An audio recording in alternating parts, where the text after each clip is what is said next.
Okay, so I've got my bag with just a salmon material. I've got my floor, and then I've got this background that looks sort of like water that I'd like to maybe animate a little bit. Animating material properties is a little bit different than animating objects, but let's see what we can do here. So first of all, making sure, yep, I've got that selected. I think what I want to do is,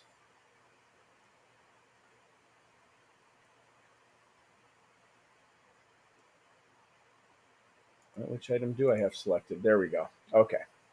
I think what I want to do is adjust the Y value to create like a cascading effect, and possibly the Z value to kind of maybe do this or this combined with this, sort of a little fluctuation, whatever. So let's go ahead and see what we can do. I think what I'm going to do is widen this out and change this view from outliner to timeline. I'm going to shorten this up from, by default, usually it's on 250 or something. Let's just take it down to 100 for now. Oh, that's the frame I'm in. I'm sorry, overall length. Let's widen that out some more. There we go. End frame being at around 100. And all right, so I'm going to come over here to frame 1, and I'm going to select the mapping. And the reason I'm doing that is because, okay, right now I can, like on Y, I can push, if I'm in this area, hover over the Y value in mapping and push I to insert. And it changed color, so it's showing that these values have inserted keyframes, but I don't see them. And that's because I don't have mapping selected. So that's kind of what's going on there. And then I think I'm going to come over to frame 100.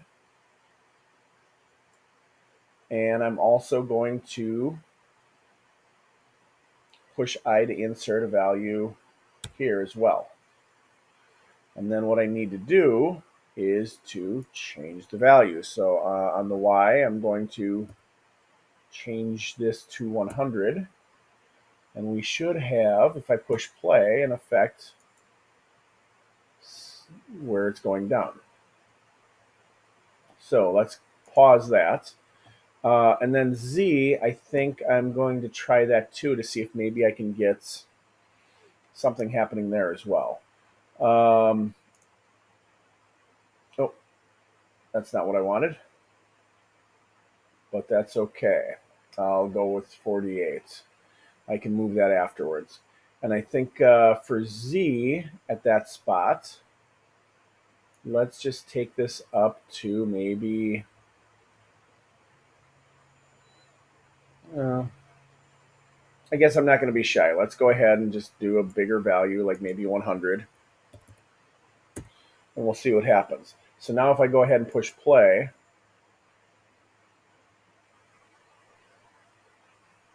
now that's a little more extreme than I would like. So I'm going to go ahead and pause that. I'm going to come back here to this. And rather than saying 100, let's go ahead and just scale it back and say 50. Create a more subtle effect, hopefully, in the...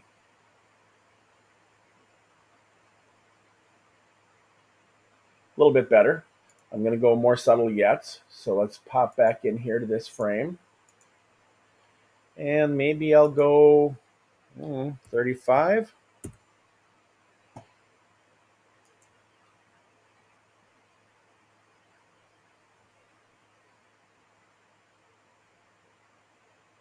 And even that seems kind of extreme. So instead of 35, let's go 20. Because, I mean, I'm just trying to get a little bit of fluctuation so that it's not just all going down. So I just want a little bit of a, not really pulsating, but just a little bit of motion that's happening on other axes. So let's just try that one more time.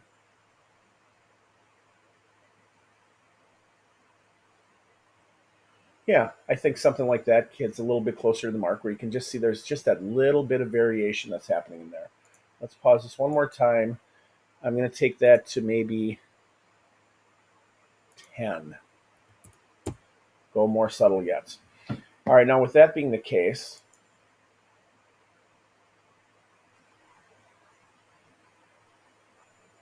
I think that gets a little bit closer to what I'd like to do. So that's cool. Now, the one other flaw that I see is that, and I'm actually going to do that separately at a different time, but you can see that when this animation occurs, it starts out slower, hits a certain speed, and then slows down again at the end. And that's something that we can fix fairly easily, but we'll do that at a different time.